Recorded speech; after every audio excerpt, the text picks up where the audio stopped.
ចាជំរាបសួរពុកម៉ែបងប្អូនទាំងអស់គ្នាថ្ងៃនេះខ្ញុំចែករំលែកពីរបៀបធ្វើពងទាជ្រក់ចានេះខ្ញុំដាក់ពងទាចំនួន10គ្រាប់ពងទាគឺយើងយកតែកោសចេញទេចានេះគឺទឹកក្តៅទឹកត្រីស្ករម្ទេសប៊ីចេងហើយនឹងខ្ទឹមចាឥឡូវយើងមកផ្សំចូលទាំងអស់គ្នាchúng đã tập tre cho sẵn lá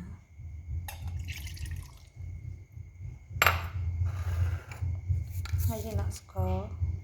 trắng đã score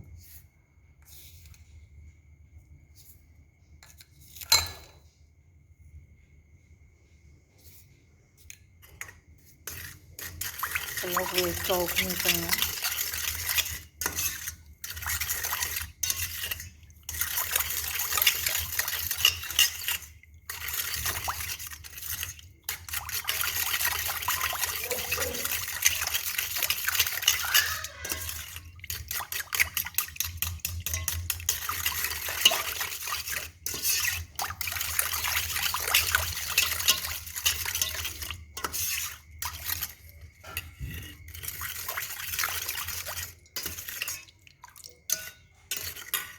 Tama chúng ta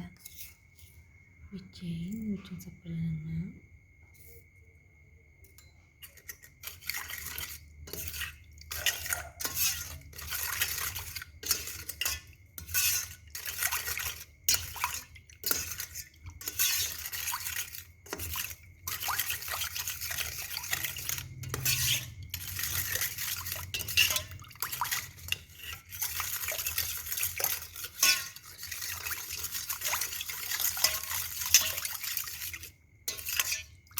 coi là bài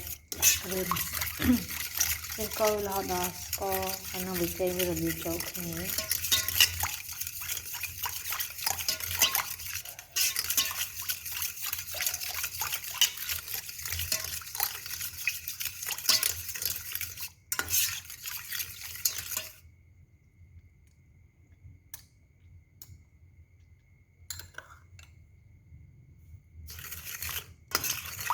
có khi bây giờ rơi tảng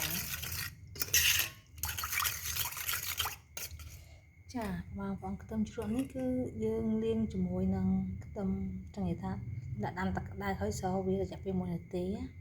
là mấy cắt chiếc bột hai nít chỉ tắc đai bằng đáy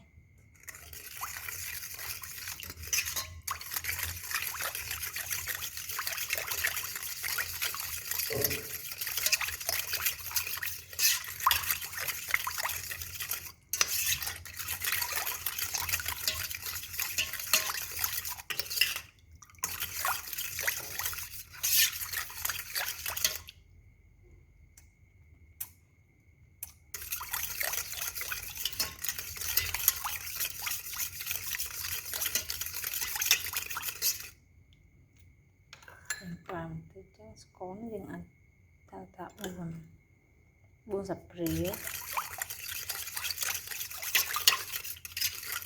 máu chúng chặt tắc cái đài mình thì cho mình thì máu tắc cái đài này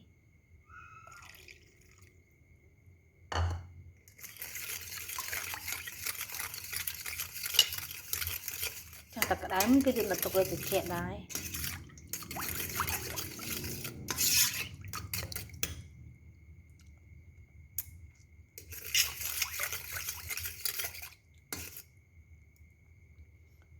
tầm nó dựng đua tầm cho nó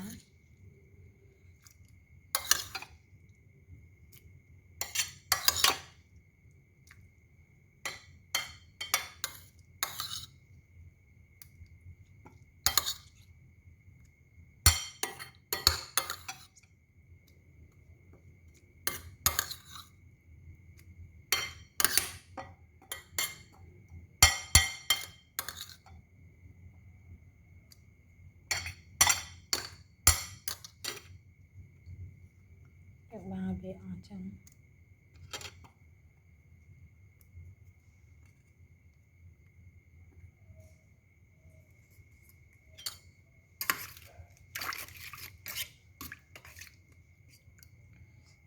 trong tay chẳng còn bày đi xuống cà phê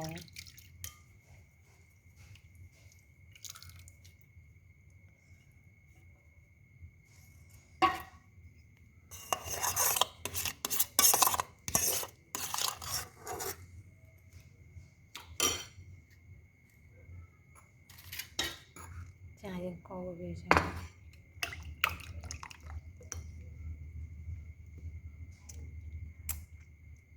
តមកយើងដាក់ម្ទេស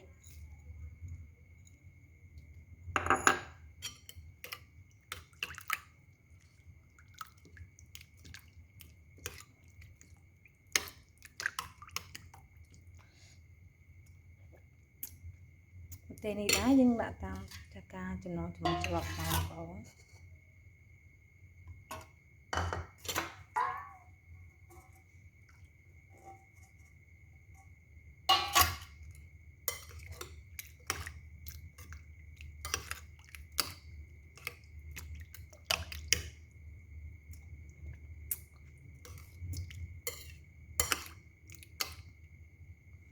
ចានេះ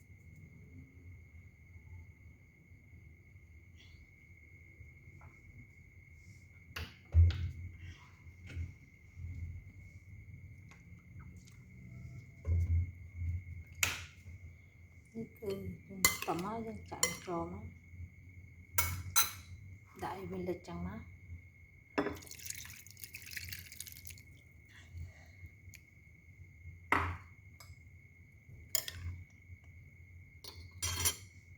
តមកយើងអាចចូលទូទឹកកកឥឡូវពងទាយើងលាយគ្រឿងរួចហើយយើងរក្សាវាទុករយៈពេល8ម៉ោងអញ្ចឹងខ្ញុំទុកចូលទូដើម្បីយើងស្អែកឡើងទៅស្អែកឡើងយើងអាចញ៉ាំបានរយៈពេល8ម៉ោងចាអញ្ចឹងចាអរគុណចាឥឡូវពងទាខ្ញុំយកទៅក្នុងទូហើយมันទុករយៈពេល1យប់ហើយចានេះជាពងទាឬពងទាជ្រក់ចាដាក់ទូល្ងាចហ្នឹងចាឥឡូវយើងអាចញ៉ាំបានណាបងប្អូនយើងអាចញ៉ាំបានណានេះខ្ញុំនិយាយថាឆ្ងាញ់